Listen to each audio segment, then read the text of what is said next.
क्योंकि तीनों सभ्यताओं में तीनों चीजों को पढ़ना पड़ेगा आपको। सोशल सिस्टम, यहाँ क्या पढ़ रहे हैं आप? हाँ, लिखते चले जाना इसको, ठीक है। आप सिस्टम पढ़ रहे हैं, यहाँ पर सिस्टम पढ़ रहे हैं, तो ऑब्वियस है कि सिस्टम के तीन पार्ट होंगे: ऑब्जेक्ट, स्ट्रक्चर और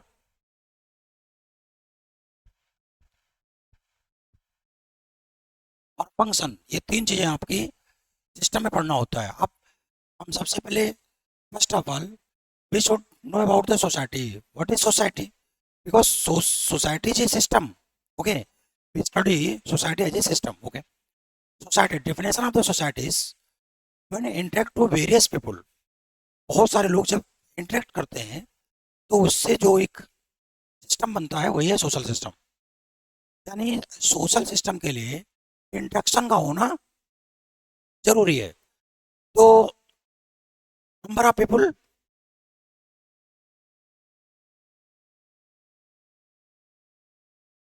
and interaction,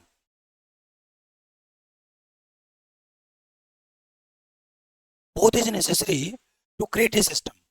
Society, society is society is a system created after created after interaction among people, created after interaction among people। ठीक है, ये इसकी परिभाषा है।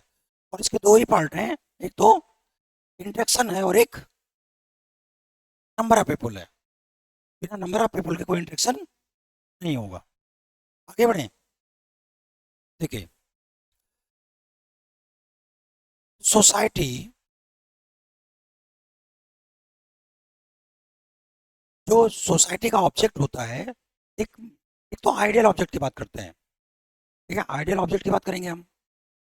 तो जब आइडियल ऑब्जेक्ट की बात करते हैं तो एवरी सोसाइटी, भाई आप किसी के साथ जुड़ोगे तो क्या अपने अधिकार खत्म कर दोगे क्या? नहीं करोगे ना।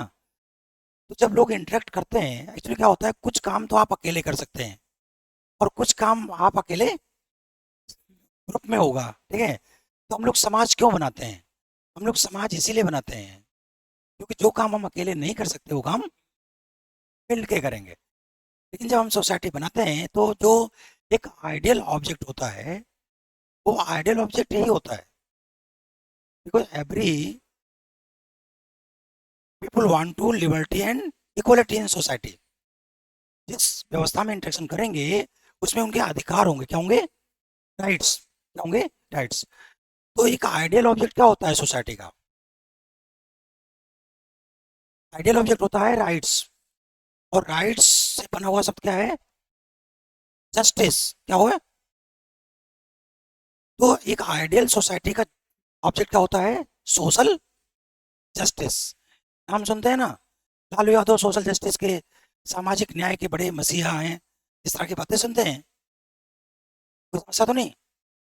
Ideal object of the every society is social justice. Clear? तो समाज दो तरह के हो गए। एक वो समाज हो गया जहां पर सोशल जस्टिस नहीं है, और एक वो हो गया जहां पर सोशल जस्टिस। इसको हम बोलते हैं मॉडर्न सोसाइटी। क्या बोलते हैं? और इसको हम बोलते हैं फ्यूडल सोसाइटी। क्या बोलते हैं? सामंतवादी समाज। फ्यूडल सोसाइटी वो होता है जहां समाज किस में बटा होता है? ओवर प्रिविलेज और अंडर प्रिविलेज में। देख लो, on the basis of object society is two type. On the basis of object society is two type.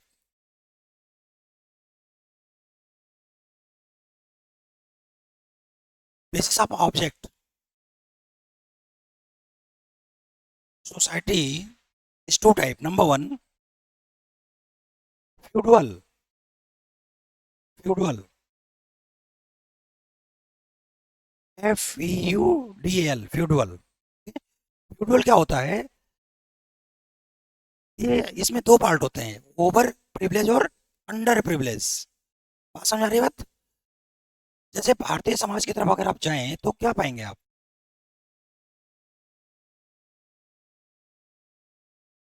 Bharatiya Samaj की तरफ जाएं तो क्या पाएंगे आप?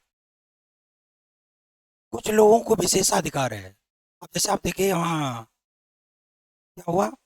चोटी काट दी, सिर मुड़ा दिया, ठीक है? चोटी काट दी, सिर मुड़ा दिया। तो ऐसा समाज क्या है?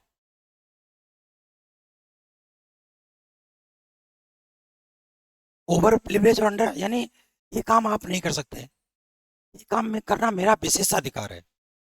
ये तो रहा ना?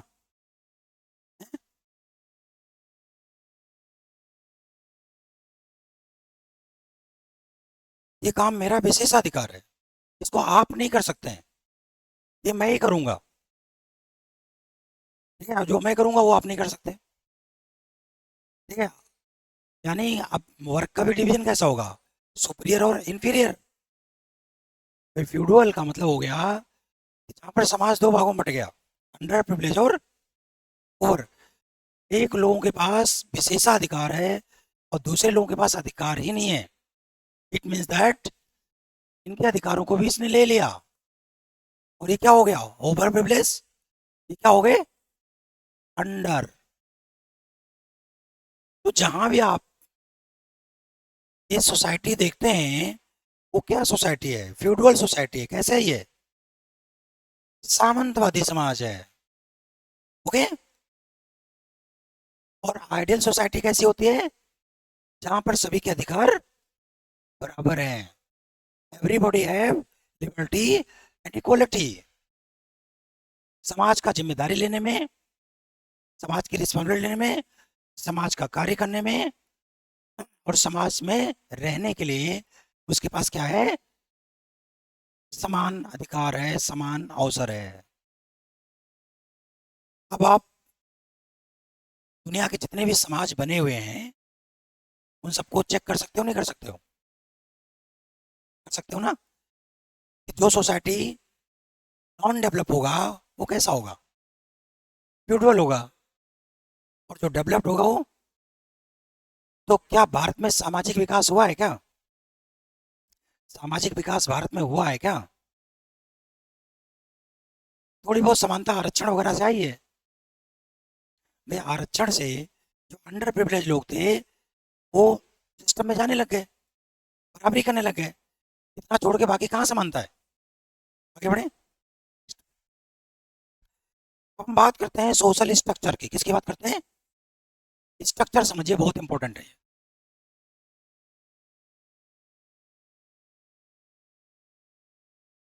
देखिए, दुनिया के जितने भी समाज आप देखेंगे, सोसाइटी आप देखेंगे, ठीक है, उसमें सबसे पहले कौन व्यक्ति आता है? वन पर्सन आता है, पर्सन। लेकिन पर्सन तो कभी सोसाइटी नहीं बनाएगा अकेले। ग्रुप ऑफ पीपल का होना जरूरी है, उनमें इंटरेक्शन का होना जरूरी है। तो ये इंटरेक्ट करेगा कुछ लोगों के साथ। किसके साथ? सोसाइटी तो सिस्टम हो गया, और सोशल का मतलब है जिसमें आप रहते हैं, वो स्ट्रक्चर हो गया। समझ रहे हैं आप? सोशल सिस्टम पढ़ रहे हैं, हाँ। सोशल का मतलब होता है कि when people interact to various person, then create a relation, एक संबंध बन जाता है, उसे सोशल कहते हैं। और वो एक सिस्टम में काम करता है तो सोशल सिस्टम हो गया वो। ठीक है? ये आपका मेरा इंटरेक्शन हुआ तो हम एक संबंध में बंध गए, चाहे गुरु शिष्य का संबंध हो। वैसे आप जिससे भी इंटरेक्ट करते हैं, कोई आपका मित्र बन जाता है, ठीक है, कोई आपके परिवार का सदस्य बन जाता है, कोई आपका रिश्तेदार बन जाता है, तो आपका सोशल सिस्टम बना नहीं बना? उसी को हम होलिस्टिक अप्रोच में जब पढ़ते हैं तो सोशल सिस्टम हो गया। आगे बढ़े। देखिए, पर्सन, पर्सन के जो डायरेक्ट ब्लड रिलेशन होते हैं, क्या होते हैं? Direct blood relation. This is family. ये क्या है? तो फैमिली क्या होती है, समझ में आ गई बात? Direct blood relation. लिखना पड़ेगा, ये स्ट्रक्चर बनाओ, लिखो। पर्सन, और वो पर्सन जितने लोगों से डायरेक्ट ब्लड रिलेशन बनाता है, डायरेक्ट ब्लड रिलेशन कौन होगा? डायरेक्ट ब्लड रिलेशन जो होता है, जितने लोग भी होते हैं वो परिवार में आ जाते हैं। अब इसमें भी क्या होता है, जो डायरेक्ट ब्लड रिलेशन होते हैं इसके आधार पर दो तरह के डिसाइड करते हैं। जैसे एक तो आपके भाई बहनों से डायरेक्ट ब्लड रिलेशन है, क्या उनके बच्चों से भी होगा क्या? नहीं होगा ना। तो अगर किसी परिवार में केवल एक्सट्रीम डायरेक्ट ब्लड रिलेशन वाले हैं तो उसको बोलते हैं न्यूक्लियस फैमिली। क्या बोलते हैं? न्यूक्लियस। न्यूक्लियस फैमिली यानी आपके मम्मी पापा और आप, आपके भाई बहन, ये कौन है? खाली इनकी बात करेंगे परिवार में तो कौन है? Nucleus family. लेकिन चाचा चाची, दादा दादी, उनके बच्चे अगर हो गए तो ये ज्वाइंट फैमिली। तो एक्सट्रीम और लिबरल दो तरह के हो गए। Extreme blood relation nucleus family, liberal blood relation joint family. लिखना पड़ेगा।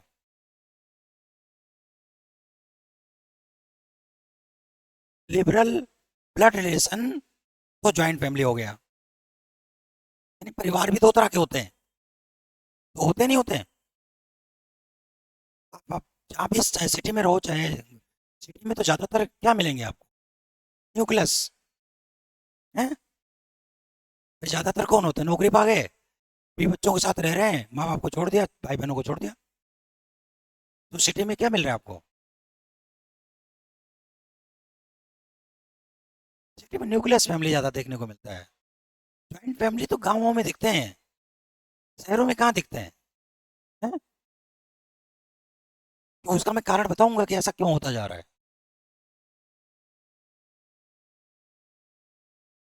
आगे बढ़े। अब हम बात करते हैं कि देखिए, आप परिवारों के परिवार किसके,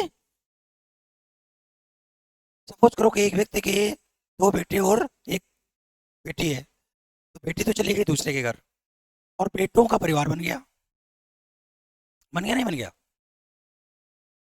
तो ये इनडायरेक्ट ब्लड रिलेशन क्या है ये? इसको हम बोलते हैं क्लान, गोत्र। क्या बोलते हैं? गोत्र जानते हैं आप? गोत्र, हम सुना गोत्र का। तो गोत्र क्या होते हैं? इनडायरेक्ट ब्लड रिलेशन वाले जो लोगों का समूह है वो कौन है? गोत्र। बात समझ आ गई नहीं आई? गोत्र के कौन लोग हैं? गोत्र वही है, ठीक है, जो एक ही नस्ल से संबंधित हैं और उनके बीच इनडायरेक्ट ब्लड रिलेशन पाया जा रहा है। लिखना चाहो तो लिख सकते हो। क्लान, गोत्र, CLN clan, indirect blood relation.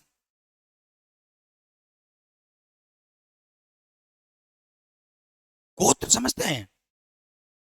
हैं? ये तो हमारे गोत्र का है, पूर्वज नहीं हुए।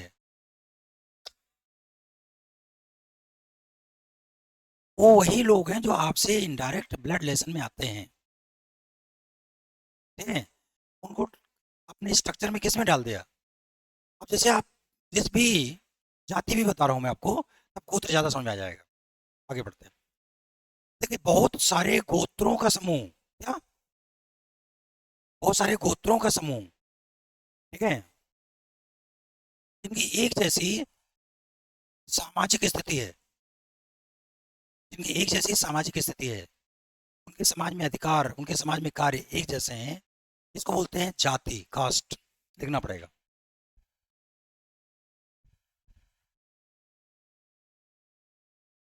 कास्ट क्या है, समझ में आ गई बात? जाति क्या है? कि बहुत सारे गोत्रों का समूह, ठीक है, बहुत सारे गोत्रों का समूह जिनकी सामाजिक स्थिति एक जैसी है। सामाजिक स्थिति का आप इसको मत सोचना, हो सकता है लालू प्रसाद यादव यादव है तो अरबपति आदमी हो, आर्थिक स्थिति को इसमें नहीं लाना है। क्या लाना है? सामाजिक स्थिति। सामाजिक स्थिति एक जैसी है, social status similar, group of the various clone, social status is similar called जाति। समझ में आ गई? है? कोई समस्या तो नहीं जाति समझने में? अब आप देखो, एक जाति में कई सारे गोत्र होते हैं नहीं होते? क्या सगोत्र विवाह होता है क्या? एक ही गोत्र में विवाह होता है क्या? नहीं होता। सामान्यतः अवॉइड किया जाता है कि अरे यार, वो तो आपके सगे भाई बहन हो गए ऑलमोस्ट, आपके भाई बहन में शादी नहीं होती, बोलते हैं ना लोग। क्योंकि इन जैसे जैसे चाचा की लड़की, चाचा की लड़की क्या है, गोत्र में आती है। किस में आती है? गोत्र में आती है। मामा की लड़की किस में आएगी? गोत्र में आ जाएगी। तो सगोत्र विवाह नहीं होता है।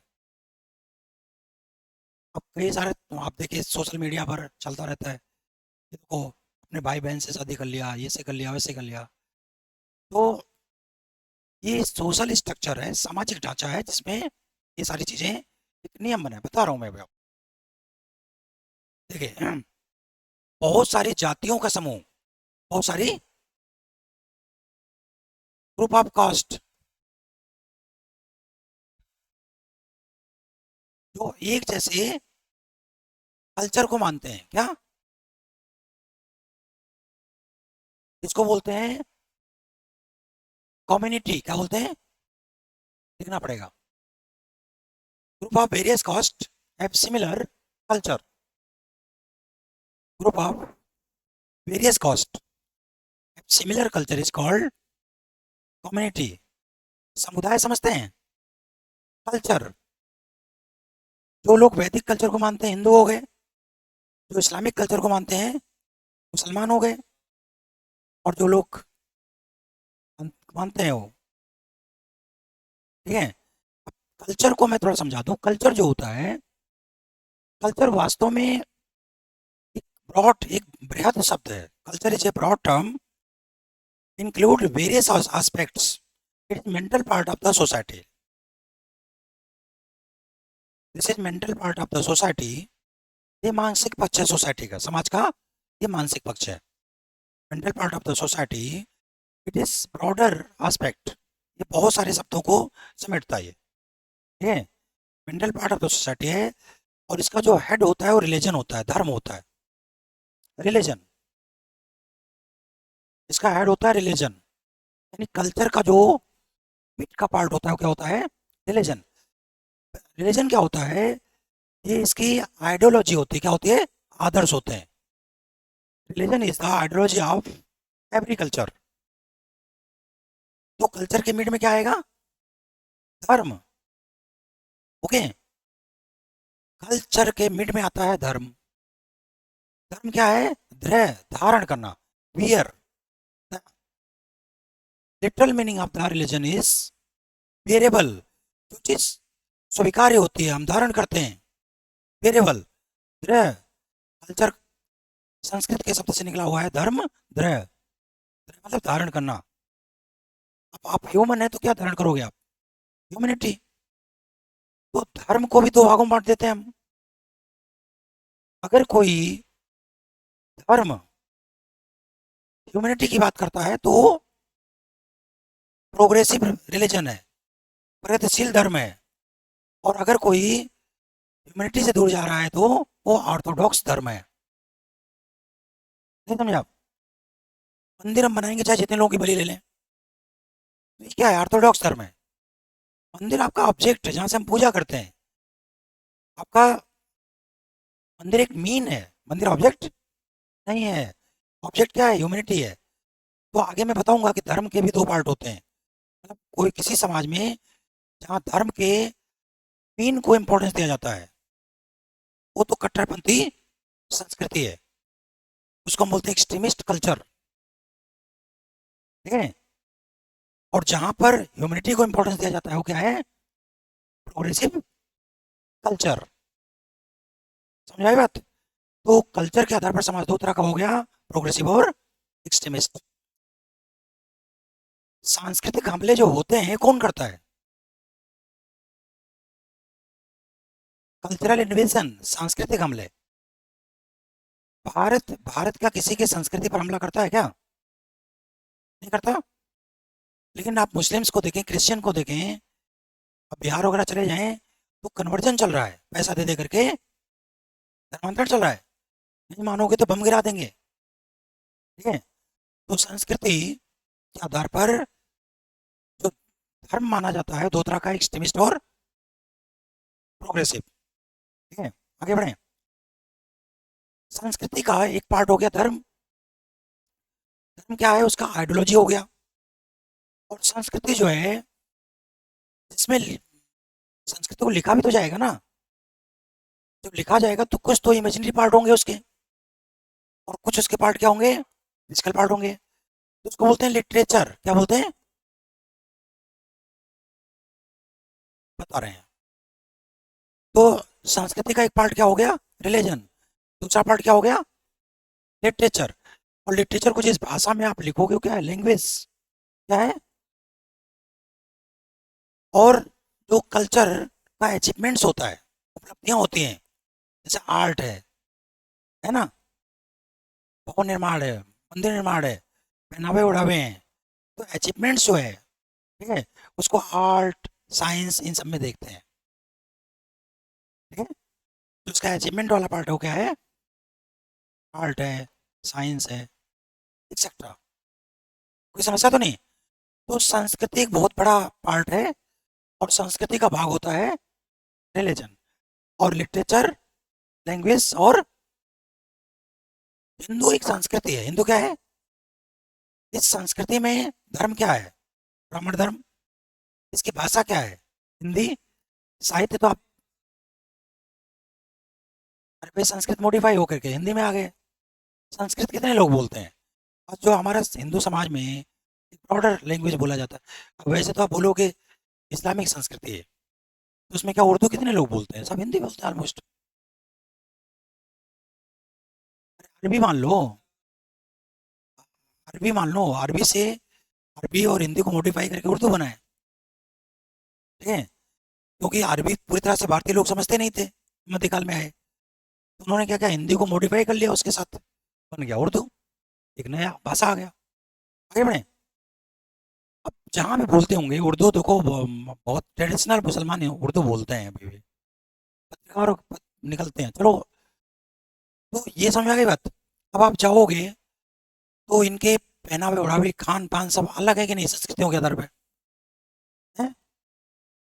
हो सकता है आपको पसंद ना आए, वो चीज़ खाते पहनते हैं, हो सकता है हमारे खान पान उनको पसंद आते हो।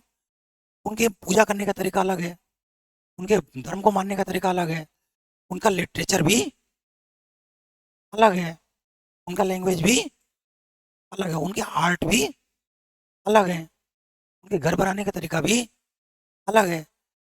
तो रहन सहन पहनावे ओढ़ावे इसके आधार पर एक संस्कृति बनती है। तो ये समझ में आ गया नहीं बात। आगे बढ़े। अब आप देखिए कि,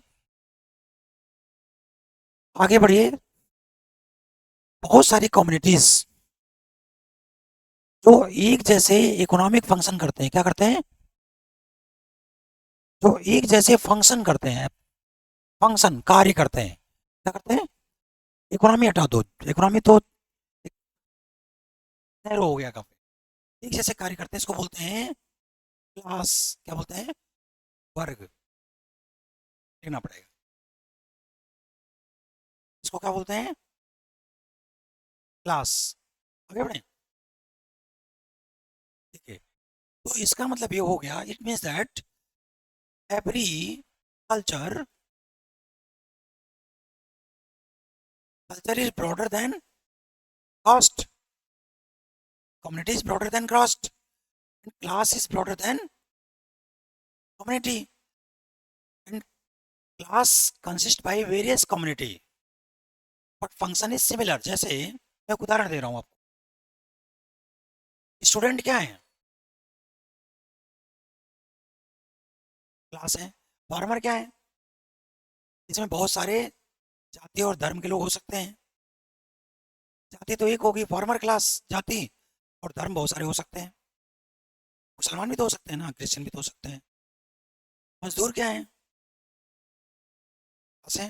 ओके। तो class is broader than community, it is broader than caste, caste is broader than clan, clan is broader than family, family is broader than single person.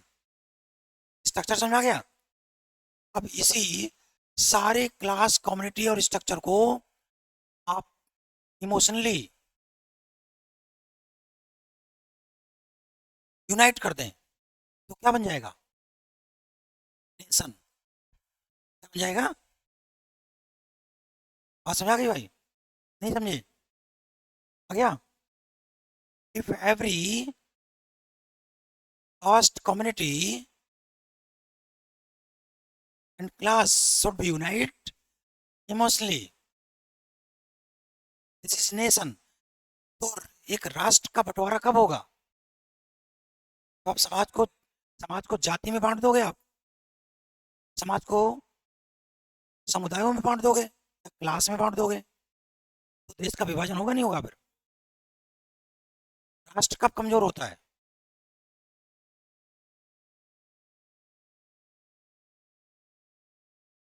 बिल्कुल रहा है। कैसी बात कर रहे हो?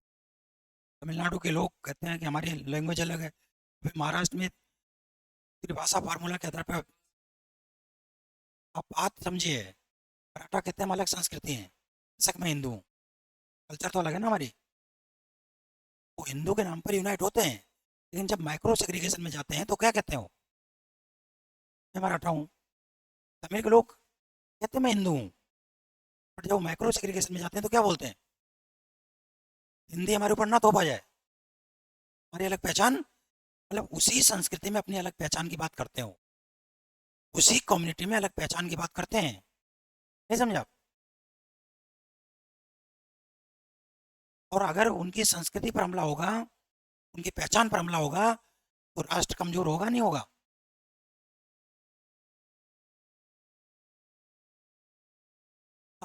वही बात। और मैं मैं यही बात तो कह रहा हूँ कि सामाजिक विकास अगर होगा तो सभी लोग इंडियन बनेंगे, और सामाजिक बिखराव अगर होगा तो कोई मराठा हो जाएगा, कोई सिख हो जाएगा, और उसमें भी डिवीजन हो जाएगा। ठीक है, कोई वैश्य हो जाएगा, कोई ब्राह्मण हो जाएगा, धार्मिक विभाजन हो जाएगा। मैं बता तो दिया किन किन आधारों पर समाज का विभाजन हो सकता है। उसी को तो यूनाइट करना है, ये तो राष्ट्रवाद है। अगर आप हिंदू मुसलमान दिन भर करोगे तो राष्ट्र मजबूत होगा क्या? आप दिन भर जातिवाद की बातें करोगे, ब्राह्मण यादव के बाल काट देता है, तो इससे राष्ट्र मजबूत होगा क्या? ये सब देश राष्ट्रद्रोह की श्रेणी में आते हैं। इसमें आते हैं ट्रेजन, इसको बोलते हैं राष्ट्रद्रोह। सब घटनाओं को, दंगे फसाद करना, ठीक है, समाज को बांटने वाला भाषण देना, ये सब राष्ट्रद्रोह है बेटा। जो ऐसा करता है ना वो कभी राष्ट्र का भला। इन्हीं का आप फिजिकल इंटीग्रेशन कर दो तो क्या बन जाएगा? स्टेट। क्या बन जाएगा? स्टेट। स्टेट का मतलब देश, भारत। तो भारत और भारतीयता क्या है? समाज से बनी है ना। भारत क्या है? स्टेट है।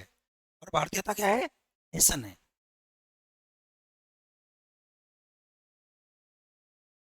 नहीं समझ बात?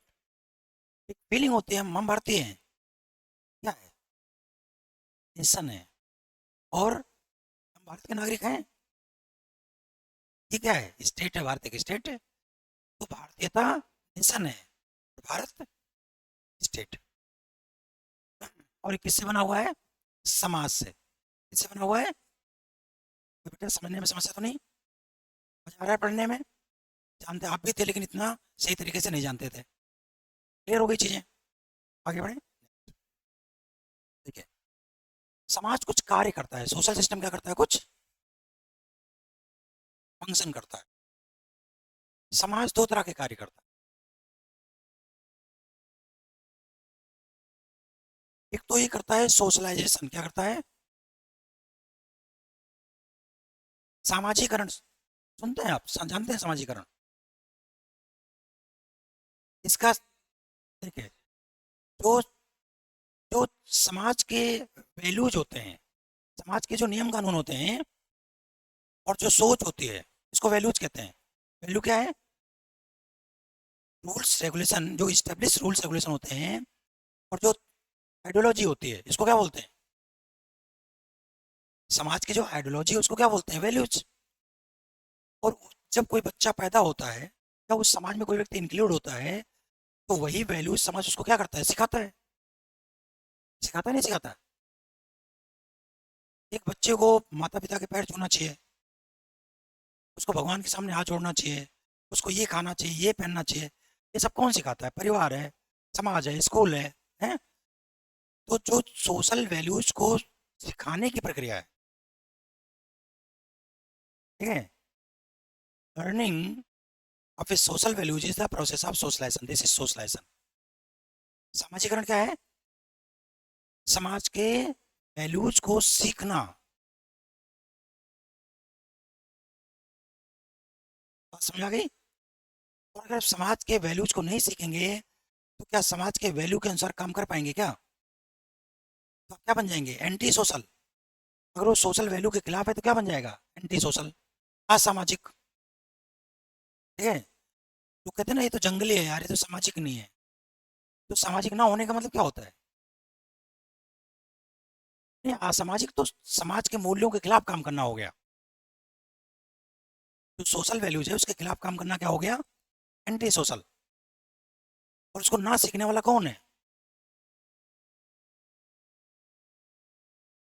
जो भी व्यक्ति है वो सामाजिक नहीं है, वो सोशल, कहते नहीं, अब ये तो सोशल ही नहीं है यार, ये सामाजिक नहीं है, ये समाज के खिलाफ काम कर रहा है। दो सब अलग अलग है। एंटी सोशल कौन है? जो इस वैल्यू के खिलाफ काम कर रहा है?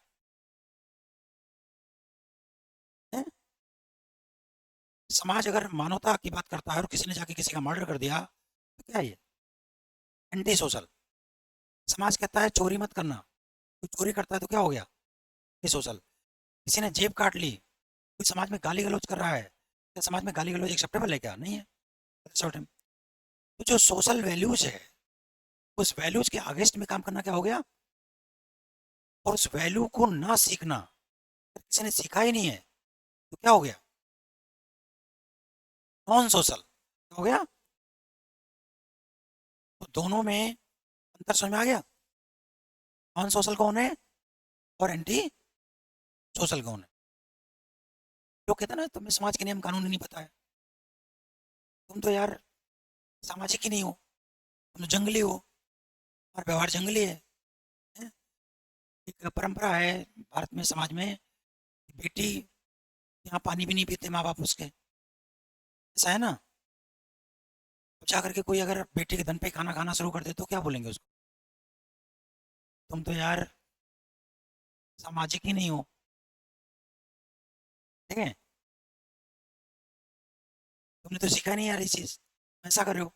अब समझा रही बात? तो जो सोशल नॉर्म्स हैं, सोशल आइडियोलॉजी है, ठीक है, उसको सीखने की प्रक्रिया जो है, process of the learning is socialization. ये कौन सिखाता है? आपने जो कुछ सीखा है किसने सिखाया आपको? परिवार ने सिखाया है, मित्रों ने सिखाया, पड़ोसियों ने सिखाया, स्कूल ने सिखाया है। और ये सब क्या सिखा रहे हैं? तो समाज के आदर्श हैं। आगे बढ़े? पढ़ने में मजा आ रहा है सब्जेक्ट? अच्छा लग रहा है ना? जानते आप भी सारा हैं, बस सोचने का तरीका डिफरेंट हो जाता है। आगे बढ़े, नेक्स्ट। दूसरा क्या होता है कि समाज क्या है, इसका दूसरा फंक्शन क्या है? समाज क्या है? समाज एक dynamic social system is a dynamic process. क्या है? समाज कभी स्थिर नहीं रहा। जैसे पत्थरकालीन सभ्यता से हम लोग यहाँ तक पहुंच गए, उसको क्या बोलते हैं? Social change. क्या बोलते हैं? तो समाज का दूसरा काम है सोशल चेंज। क्या है? Social change. जो सोशल चेंज है वो दो तरह का होता है। एक तो जैसे ये हमारे आइडियल वैल्यूज हैं, क्या है ये? इससे हम ज्यादा पॉजिटिव की तरफ जाते हैं, यानी ज्यादा रेशनल और प्रैक्टिकल बनते हैं। ज्यादा रेशनल और प्रैक्टिकल होना क्या है? ये मॉडर्नाइजेशन है। क्या है? लिखना पड़ेगा। Social change, society social system is a dynamic process. So the function of the society is social change. Society क्या एक डायनेमिक प्रोसेस है और समाज का कार्य क्या है, सामाजिक परिवर्तन क्या है, सोशल चेंज। चेंज दो तरह का होता है और एक पॉजिटिव चेंज। सोशल चेंज दो तरह के होते हैं, पॉजिटिव। सोशल चेंज दो तरह का होता है, पॉजिटिव। ये पॉजिटिव चेंज क्या होता है, जो आपके वैल्यूज हैं उसको ज़्यादा रेशनल बनाना और ज़्यादा प्रैक्टिकल बनाना। ज़्यादा रेशनल और प्रैक्टिकल। जैसे हम लोग दकियानूसी ना बने, ठीक है। जैसे वैल्यूज की हम लोग क्या करते हैं, हम लोग सभी को समानता दें। भाई ये विज्ञान साबित कर चुका है कि एक व्यक्ति से दूसरे व्यक्ति में कोई अंतर, फिर भी जातिवाद को बनाए रखना, धर्मवाद को बनाए रखना क्या है। हमने क्या दिया कि जो आज व्यवस्था है उससे हम ज़्यादा प्रैक्टिकल और ज़्यादा रेशनल की तरफ जा रहे हैं। This is modernization. क्या ये जो आधुनिकीकरण होता है वो क्या होता है, यही होता है। जो पॉजिटिव चेंज है, यानी जो हमारे आज के वैल्यूज हैं उससे ज़्यादा रेशनल होना, ज़्यादा प्रैक्टिकल होना, क्या है, सोशल मॉडर्नाइजेशन होना। ठीक है। अब मॉडर्नाइजेशन दो तरह का है। अगर हम अकॉर्डिंग टू नीड करते हैं, क्या करते हैं, अकॉर्डिंग टू सिचुएशनल नीड, तो इसी को मॉडर्नाइजेशन कहते हैं। अकॉर्डिंग टू एनवायरमेंटल नीड, जो हम मांग कर रही है हमारा पर्यावरण, उसके अनुसार ही हम चेंज करेंगे, तो क्या है, ये मॉडर्नाइजेशन है। लेकिन हमने क्या कहा कि भाई जो पश्चिम की व्यवस्थाएं हैं, western system is more practical and rational, ये हमारे दिमाग में चीज आ गई। But without any change it should be that for the society. हम बिना किसी चेंज के इसको हम ले लेंगे, तो इस विचारधारा को क्या बोलते हैं, वेस्टर्नाइजेशन, पश्चिमीकरण। Sometime western system become similar to modernisation. कभी क्या होता है, हम लोग कहते हैं पश्चिम की यार व्यवस्था को ऐसे का ऐसे ले लो आप, विदाउट एनी चेंज। अब क्या वो आपकी आवश्यकता पूरी करेगी, करेगी क्या, क्या वो आपकी आवश्यकता पूरी कर रही है क्या, नहीं कर रही है। क्योंकि वेस्टर्न सिस्टम जो है वो उस पर्यावरण में आया है, उनकी आवश्यकताएं पूरी कर रही है। क्या भारत के लिए उपयुक्त है क्या।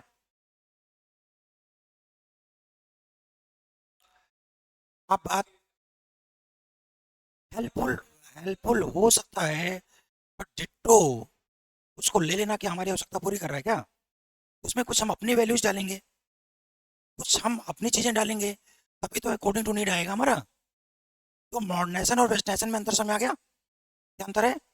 हमें खाली ये बताना है what is the difference between modernization and, हमारा समाज किधर जा रहा है, वेस्टर्नाइजेशन की तरफ जा रहा है या मॉडर्नाइजेशन की तरफ जा रहा है। बस मैं मेरे समझाने का मतलब यही है, वो चीज़ आप जाने, आप खुद तो मूल्यांकन करोगे ना। भाई जो मैं देख रहा हूँ, ऑब्जर्व कर रहा हूँ, हो सकता है आपके मेरे बीच में डिफरेंट हो इस चीज़ का, बट चीज़ें तो यही है। अब जैसे हम लोग वैलेंटाइन डे मनाते हैं, देखिए वैलेंटाइन रोल मानवता और प्रेम के प्रतीक माने जाते हैं। आज उसमें कितनी वल्गैरिटी आ गई, ठीक है। तो वैलेंटाइन डे हमारे देश में राम और कृष्ण का हमारा देश है, हमारा देश सूफियों का देश है, ठीक है। हम लोग मदर टेरेसा की बात करते हैं, ठीक है। तो हमारे देश में हर उस मानवता की बात की जाती है जिन्होंने प्रेम और मानवता का संदेश दिया। ओके। तो क्या एज इट इज हम वैलेंटाइन डे को मान सकते हैं क्या। फादर्स डे मनाया जाता है, मदर्स डे मनाया, यहाँ बच्चा 24 घंटे रोज सुबह शाम माँ बाप की पूजा करता है, व्यर्थ होता है। वहाँ पर तो महीने में बच्चा एक बार मिलता है अपने माँ बाप से, तो वहाँ तो साल भर में एक बार आप याद कर लो। बट दिस इज, वो लोग क्या करते हैं, एक्सपोर्ट करते हैं अपने कल्चर को, क्या कर रहे हैं, एक्सपोर्ट कर रहे हैं, अच्छा बना करके, ब्रांड लगा करके, और हमारे सामने आता है तो हम लोग क्या करते हैं उसको एज इट इज। बस अब देखिए हमारे देश में लोग गर्मियों में शराब पीते हैं। अमेरिका के लोग कितनी बार फिल्टर करते हैं, कितना सेफ शराब होता है उनका, और उनकी मॉडर्नाइज का हम प्रतीक मानते हैं। वहां पर जो महिलाएं होती हैं वो एम्पावर्ड हैं, वो अपनी स्वेच्छा से 10 जेंट्स के साथ चली जाती हैं मौज मस्ती करने। क्या हमारे देश में महिलाओं की स्थिति ये है क्या? तो हम बोलते हैं प्रोस्टिट्यूशन तो हमारा लीगलाइज कर दूं मैं, संभव है क्या? तो शोषण हो जाएगा। इट मीन्स दैट पश्चिम में बहुत सारी चीजें ऐसी हैं जो हम स्वीकार कर सकते हैं, जैसे लेस्बियन कल्चर है, गे कल्चर है। This is not acceptable in our society because this is against the value of the ideal value of the our society. मैं देखिए, मैं कहने का मतलब मेरे समझ रहे हैं आप, एक्चुअली दिस इज कल्चरल इन्वेशन। यही तो सांस्कृतिक हमला है। हमने कोई चीज सजा करके रखा हुआ है, आपको बहुत अच्छा लगा, आपको बेच दिया उठा के, आपने उसको खरीद लिया, चाहे ये नहीं समझा कि ये गलत है या सही है। ये है, समझे आगे बात ना।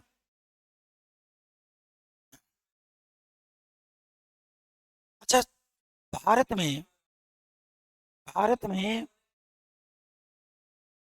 आपके पर्सनल लाइफ में अगर 6 घंटे पर डे इंटरनेट बंद कर दिया जाए तो किसके साथ बैठोगे आप? शाम को आप 5 बजे ड्यूटी करके घर आते हो और 5 बजे से 8 बजे तक इंटरनेट बंद कर दिया जाए, आपका पर्सनल इंटरनेट, तो किसके साथ बैठोगे आप? बैठोगे ना? तो सामाजिक ताने बाने मजबूत होंगे नहीं होंगे? ये आज क्या हो रहा है, एक घर में अगर 3 लोग हैं, बेटा अलग कमरे में इंटरनेट चला रहा है और बाप अलग और माँ अलग। ऐसा हो रहा है नहीं हो रहा है? तो जैसे जो मीडिया की भूमिका, जो चीज़ के संचार क्रांति है, टेलीकॉम रेवोल्यूशन जो है, इसने भी तो सामाजिक अलगाव को जन्म दिया है। आज आप वो चीज़ें देखते हैं और सीखते हैं जो हो सकता है आपके काम की ना हो, और सामाजिक वैल्यूज को आप, मेरे बच्चे 10वीं क्लास में पढ़ती है, उसको पता नहीं क्या क्या आता है, आज जिद पकड़ के बैठी है कि पापा मुझे डॉगी दिलाओ, छिड़चू। ठीक है, हमारे घर में गाय पालने की परंपरा है और हम कुत्ता पाले, ठीक है, चलो कुत्ते को खाना तो दे देते हैं, बट वो जिद पकड़ के बैठे कि नहीं पापा आज मुझे दिलाओ, वो आ रहा है 45-50 हज़ार रुपये में उसको दिलाना। ये तो कहानी है। ये क्या है, वेस्टर्नाइजेशन है, उसने देखा लोग पालते हैं, ठीक है भाई हम भी पालेंगे, और वो कभी कभी आपका स्टेटस सिंबल भी बन जाता है? साइकिल से चलना कितना सेहतमंद है, और आप देखो थार ऐसे उल्टा सीधा नचाते हैं, घुमाते हैं, कुचल जाए। यही बात मैंने कहा, सम टाइम हम ऐसे कल्चर को मान रहे हैं जो हमारा नुकसान कर रहा है। ठीक है, तो वो चीज़ नहीं सीखे ना हमने। हमने तो देखा यार, एक जो पश्चिम में देखिए, दोनों संस्कृतियों में एक अंतर है। हमारी संस्कृति जो है, हिंदू संस्कृति जो है, ये बैलेंस करती है स्पिरिचुअलिटी को और मेटलिज्म को। ठीक है, हमारे घर में कभी इस चीज़ की बात नहीं की जाती कि हमारा 60 साल का बाप अगर कमाने लायक नहीं है तो भी उसका स्थिति वही होगी जो जब कमा रहा था तब थी। हम लोग बाप को हमेशा भगवान ही मानते हैं, लेकिन पश्चिम में क्या है, जो चीज़ें यूजलेस है उसको क्या मेटलिज्म चलता है, इसको कहाँ भेज दो, वृद्धाश्रम भेज दो। अब अगर हम पश्चिमीकरण सीख लेंगे तो क्या होगा फिर? ज़्यादा सेल्फिश हो जाएंगे नहीं हो जाएंगे? ज़्यादा मेटलिस्टिक हो जाएंगे नहीं हो जाएंगे? बिल्कुल है। समझ आ रही बात आपको? यानी कहने का मतलब है कि हम ये टेक्नोलॉजी को तो लें, लेकिन उनके वैल्यूज को लेने की जरूरत नहीं है। मैं यही बात बोलना चाह रहा हूँ। उनका हवाई जहाज हमें चाहिए, उनका रेल हमें चाहिए, उनकी आईटी टेक्नोलॉजी हमें चाहिए, लेकिन उनकी वैल्यूज हमें, because they are more selfish and more materialistic. हमारे यहाँ सेक्स संबंधों में हम लोग बझे होते हैं, माँ को माँ मानते हैं पूरी जिंदगी, उनके यहाँ ऐसा सिस्टम क्योंकि साल भर में एक बार मदर्स डे मनाते हैं वहाँ। तो ना तो माँ अपना कर्तव्य पूरा करती है, ना बेटा बेटी अपना क्यों करेंगे भाई? उन्होंने तो जन्म ले लिया, उनके अपने अधिकार हो गए। माँ कौन बाप कौन कोई मतलब नहीं उनको। We need to got science and technology from the western, but our value is superior than any values। ये हमारा मॉडर्नाइजेशन होगा। लेकिन हो क्या रहा है, हम लोग क्या कर रहे हैं, टेक्नोलॉजी के साथ साथ हम उनके वैल्यूज को भी देते जा रहे हैं। और एक मिडिल क्लास या अपर मिडिल क्लास या अपर क्लास, एक सेल्फिश स्वार्थी समाज को जन्म दे रहे हैं। दे रहे हैं। गाँव में चले जाओगे तो कहीं आपने रास्ता पूछ लिया तो लोग घर पे पहुंचा के आएंगे, पानी भी पिलाएंगे और खाना भी खिलाएंगे। अब वो खाना खा लो फिर जाओ आप। ऐसा होता नहीं होता है? ठीक है। और शहर में चले आओगे तो क्या होगा, जो अपर क्लास या middle class, middle upper class है, स्वार्थी, बात ही नहीं करेगा आपसे। कहाँ से आए हो, आधार कार्ड है क्या आपके पास? ऐसे लगेगा कि आप ये सबसे बड़ा यहाँ धन्ना सेठ है और आप चोर हो। ऐसा होता नहीं होता है? बिकॉज यही चीज़ तो उनको सुपरियरिटी का कॉन्सेप्ट दे रही है। उन लोगों ने बराबरी किया, सोशल जस्टिस किया। और हमारे देश में उन चीज़ों से क्या हो गया, आपके घर पे 4 फॉर्च्यूनर खड़ी है तो आप क्या हो गए, अरे तो बात नहीं करेंगे किसी से। तो जो मेंटलिटी हमारी है वो फ्यूडल है। डिस्पाइट दैट हमारे पास सब कुछ हो, वो चेंज कर पाए क्या? आगे बढ़े। तो सोशलाइजेशन, जो सोशल चेंज है, अगर वो पॉजिटिव हो रहा है तो ये मॉडर्नाइजेशन है। और अगर हम वेस्टर्न सिस्टम को ही पॉजिटिव मान करके एज इट इज अडॉप्ट करते हैं तो क्या ये वेस्टर्नाइजेशन है, पश्चिमीकरण है। तो हमारे समाज को क्या चाहिए, पश्चिमीकरण या आधुनिकीकरण, क्या चाहिए? बात समझ आ गई? दूसरा देखिए, कभी कभी हम लोग नेगेटिव चेंज की तरफ जाते हैं। किधर जाते हैं? Negative change. तो जो हमारे वैल्यूज हैं उससे अगर हम नेगेटिव की तरफ बढ़ रहे हैं तो ये है सोशल प्रॉब्लम। क्या है? सामाजिक समस्याएं हैं। क्या ये? सामाजिक समस्याएं हैं। कोई समस्या तो नहीं जानने में? सामाजिक समस्याओं में क्या आएगा, समाज का ऑब्जेक्ट क्या है, आइडियल नॉर्म्स क्या है, सोशल जस्टिस। और अगर हम जस्टिस नहीं करते हैं तो क्या हो जाएगा, सोशल इनजस्टिस। तो समाज की सबसे बड़ी समस्या क्या है, सोशल, सामाजिक अन्याय। देखना पड़ेगा। नहीं अभी वो तो शुरुआत है, this is beginning now. Social injustice, negative changes, social, social problem, the form of social injustice, सामाजिक अन्याय। आगे बढ़े। अब सामाजिक अन्याय कितनी तरह का होता है इसको देखें। जो सोशल इनजस्टिस है, ये सबसे पहले आता है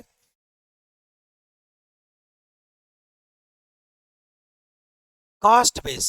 क्या होता है? कास्टिज्म, जातिवाद। जानते हैं आप? जाति को ही योग्यता बता देना क्या है, कास्टिज्म है, जातिवाद है। ना ना ना, क्लास छोड़ दो। एक जाति में तो क्लास बन गया है, ठीक है, अपर क्लास मिडिल क्लास जाति में बन गया, उसको क्या बोलते हैं, क्लैक्स बोलते हैं। क्लैक्स होते हैं कुछ जाति के 2-4 प्रभावशाली लोग जो होते हैं, पूरी जाति को चलाने लग जाते हैं, ये क्लैक्स होता है। ठीक है।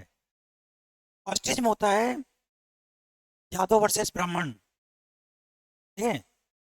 जब किसी जाति में सुपरियरिटी का कॉन्सेप्ट आ जाता है कि मैं सुपरियर हूँ, तो फ्यूडल सोसाइटी क्रिएट होती नहीं होती है। कास्टिज्म, यही कास्टिज्म है। On the basis of caste, okay, on the basis of caste, thinking of the superiority, जाति के आधार पर ही सुपरियरिटी मान। ठीक है। ये क्या है, कास्टिज्म है। और कास्टिज्म क्या करता है, अगर एक जाति से दूसरे जाति के हितों में टकराव होगा, इंटरेस्ट में कन्फ्लिक्ट होगा, तो जातीय संघर्ष होगा नहीं होगा? बिहार में आपने पता रणवीर सेना और कौन था, कितने नरसंहार हुए हैं पता आपको? जिस समाज से आप आते हैं, बिहार से आते हैं ना आप, कितने नरसंहार हुए पता आपको? आप पूछना कभी। रणवीर सेना हुआ करते थे, जो बड़े लोगों का वो था, ब्राह्मण राजपूत ये सब थे। और उसके अगेंस्ट में कौन था? सीपीआई माले। जो दलित आदिवासी थे, ये सेना कौन सी थी? सीपीआई। एक जगह थे दुलेचक बघेरा, उसका नाम सुने? वहां पर रणवीर सेना ने 60-70 लोगों को मार दिया। फिर वो जाकर के उन्होंने मार दिया। बिहार तो जातीय संघर्ष का सीधा साधा एग्जाम्पल है, बहुत बड़ा। तो जातीय संघर्ष आएगा, और अगर यही आधार कम्युनिटी के आधार पे हो तो क्या बनेगा? Community based superiority. मैं हिंदू हूँ, ये मुसलमान है, मेरे से इन्फीरियर है, मैं इनसे सीनियर हूँ, तो क्या बन जाएगा ये? उसको बोलते हैं सांप्रदायिकता, कम्युनलिज्म। अगर कॉन्सेप्ट कम्युनिटी बेस्ड सुपरियरिटी का आ जाए तो क्या हो जाएगा? कम्युनिटी बेस्ड सुपरियरिटी, ये क्या है? सांप्रदायिकता। समझते हैं आप सांप्रदायिकता? हैं? ये का पहनावा ओढ़ावा गलत है, इनके कल्चर अलग हैं, ठीक है, ये सब कुछ अलग है, और हम लोग इनसे सुपरियर हैं। मुसलमान अगर हिंदू को बोले कि हिंदुओं से सुपरियर हूँ, या हिंदू मुसलमान से बोले हम सुपरियर हैं, तो क्या होता है? ये सांप्रदायिकता है। और सांप्रदायिकता क्या करेगा? धार्मिक विभाजन करेगा समाज का। वहाँ से आतंकवाद आएगा। क्या आएगा? एक कम्युनिटी के लोग जो कट्टरपंथी हो, दूसरे कम्युनिटी के लोगों को मारेंगे। सांप्रदायिकता। हमारी बात। तीसरा आएगा क्लास स्ट्रगल। क्या आएगा? वर्ग संघर्ष, क्लास कन्फ्लिक्ट। फार्मर्स अपने अधिकारों की मांग करें, मांगते नहीं मानते? फार्मर्स अपने अधिकारों की मांग करते हैं, ठीक है? किसानों की समस्या है कि नहीं है? मजदूरों की समस्या है कि नहीं है? हैं? किसानों की समस्या है, मजदूरों की समस्या है, छात्रों की समस्या है कि नहीं है? यूथ की समस्या है कि नहीं है? महिलाओं की समस्या है कि नहीं है? हैं? ये सारी समस्याएं हैं ना? तो ये सारी समस्याएं क्या है? क्लास बेस्ड समस्याएं हैं। अब हम बात कर लेते हैं इंडिविजुअल की समस्या, एक व्यक्ति की समस्या। ये तो समाज की समस्या है। किसकी समस्या है? सोसाइटी। इंडिविजुअल की समस्या क्या है? एक व्यक्ति के विकास करने के लिए क्या चाहिए उसको? उसको शिक्षा चाहिए, एजुकेशन। तो एजुकेशन की प्रॉब्लम है, लिखना पड़ेगा। अर्बनाइजेशन, शहरीकरण की समस्या है, ठीक है। एजुकेशन, शहरीकरण, ठीक है। और भी फूड हो गया, ठीक है, हेल्थ हो गया, बहुत सारी चीजें आ गई, ठीक है। एक व्यक्ति की क्या क्या आवश्यकताएं हैं, उससे संबंधित समस्या है। अगली समस्या है हमारी सांस्कृतिक हमले की समस्या है। क्या है? कल्चरल इन्वेजन की समस्या है। कल्चरल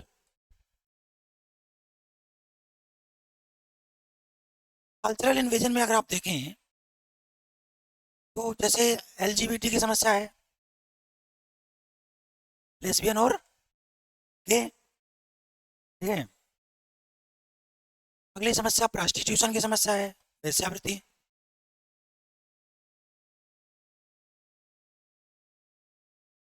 ठीक है। वेस्टर्नाइजेशन के को मैं बताऊंगा क्यों है। उसका एक बहुत बड़ा कारण पश्चिमीकरण भी है। पश्चिम में एक फिलॉसफी चलती है। अरे भाई मैं बता रहा हूँ आपको, प्रोस्टिट्यूशन जो वर्ड आया कहाँ से आया है? अंग्रेज से आया है ना। अब इस पर मैं अभी चर्चा करूंगा तो चीजें छूटेंगी। बता रहा हूँ क्या होता है ये, कहाँ से समस्या आई निकल के। इसके लिए पश्चिम जिम्मेदार है। West is responsible for this.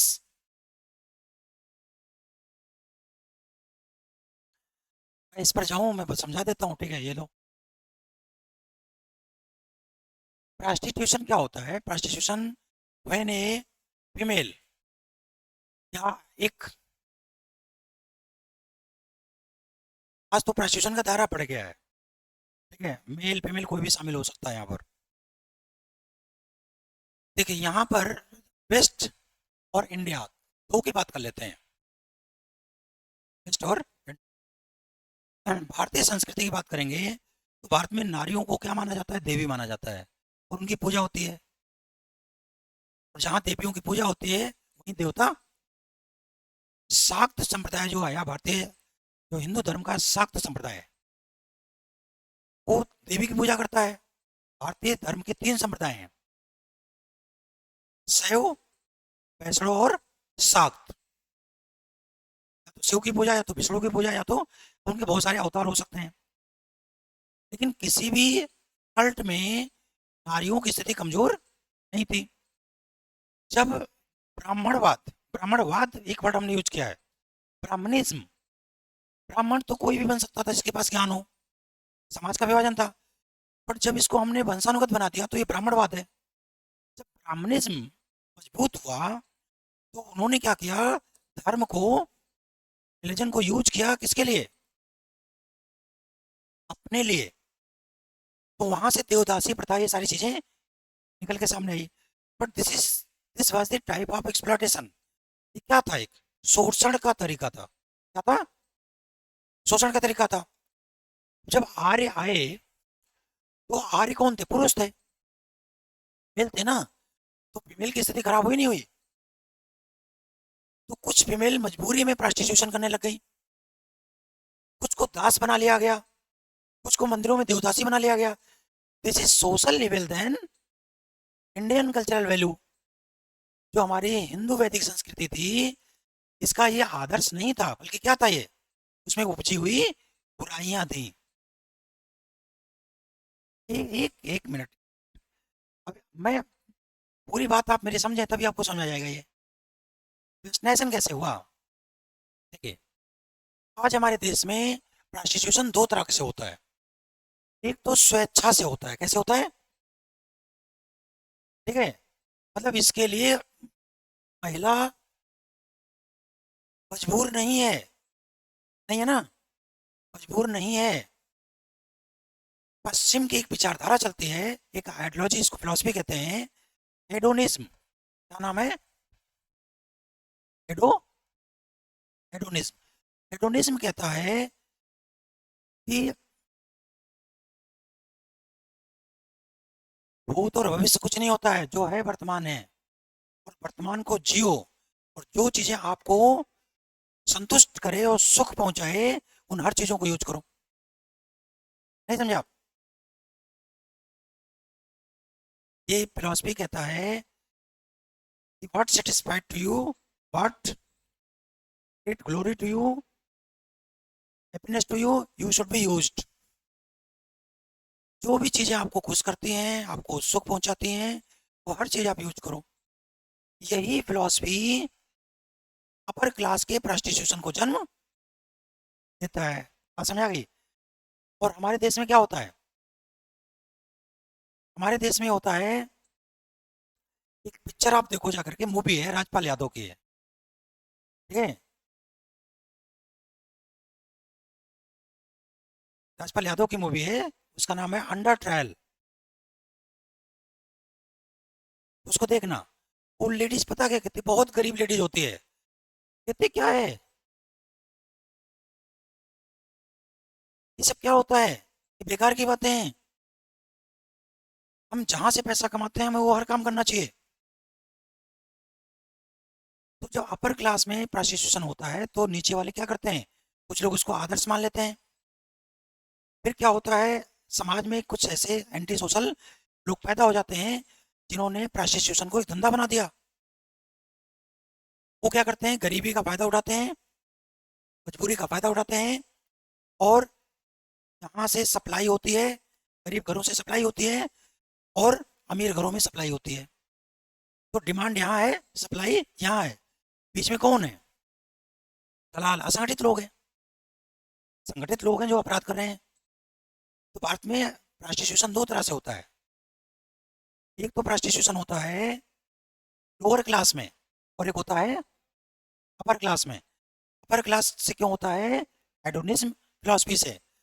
और लोअर क्लास में इसलिए होता है क्योंकि हमारे सोशल वैल्यूज लगातार खत्म होते जा रहे हैं। आखिर जिस लड़की के साथ कोई प्रॉस्टिट्यूशन करता है वो भी तो किसी की बहन बेटी होगी। लेकिन जो समाज में एक वेस्टर्नाइजेशन हुआ है उससे हमारे वैल्यूज क्या हो गए?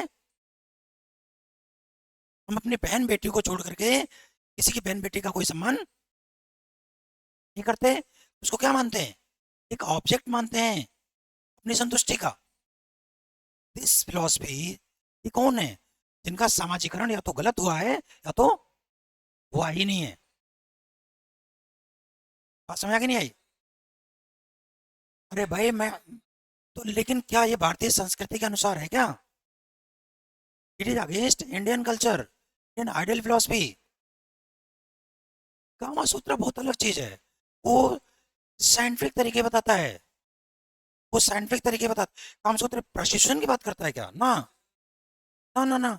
वो कहता है कि सिस्टमेटिक तरीके से कैसे बच्चा पैदा होगा, कैसे संबंध होते, कैसे एंजॉय करेंगे आप, ये चीज बताता है वो कभी प्रशिक्षण की बात नहीं करता। हमारा कोई भी धर्म, धर्म का कोई पार्ट प्रशिक्षण की बात नहीं करता है।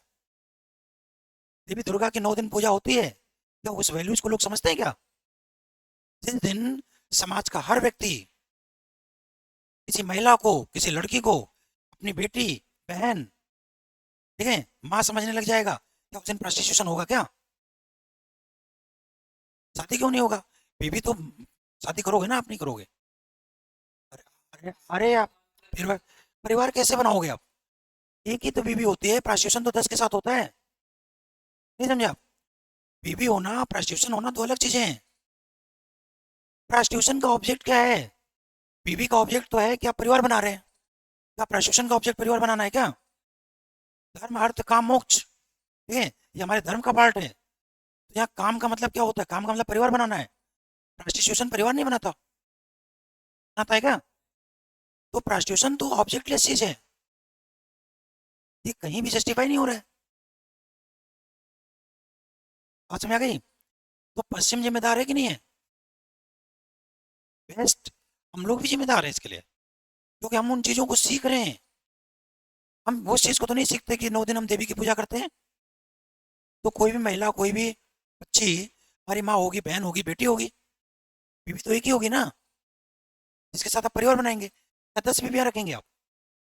या जिस जिस लड़के के साथ आप जाते हैं प्रॉस्टिट्यूशन करने, वो बीवी बन जाती है क्या फिर? बात समझ आ गई? तो अब बेटा ये तो सब डिटेल में पढ़ाऊंगा मैं, ठीक है। जस्टिफाई कर दिया ना कि पश्चिम के देन है प्रॉस्टिट्यूशन। अरे भाई बढ़ावा क्या? आप, इतनी सारी बातें मैंने कर ली, अब आपको समझ में आ जाना चाहिए कि बहुत सारी समस्याओं के लिए जिम्मेदार हम लोग हैं और बहुत सारी समस्याओं के लिए जिम्मेदार पश्चिम के लोग हैं। तो आपको इतिहास पढ़ने में मजा आ रहा है? भाई क्या पढ़ें, कैसे पढ़ें? ये चीज़ नहीं जानते तो कैसे पढ़ते आप? किसी भी ऐतिहासिक व्यवस्था में समस्याएं क्या थी, क्या पढ़ोगे आप? जातिवाद था कि नहीं था? हैं? सती प्रथा थी कि नहीं थी? चलिए ठीक है।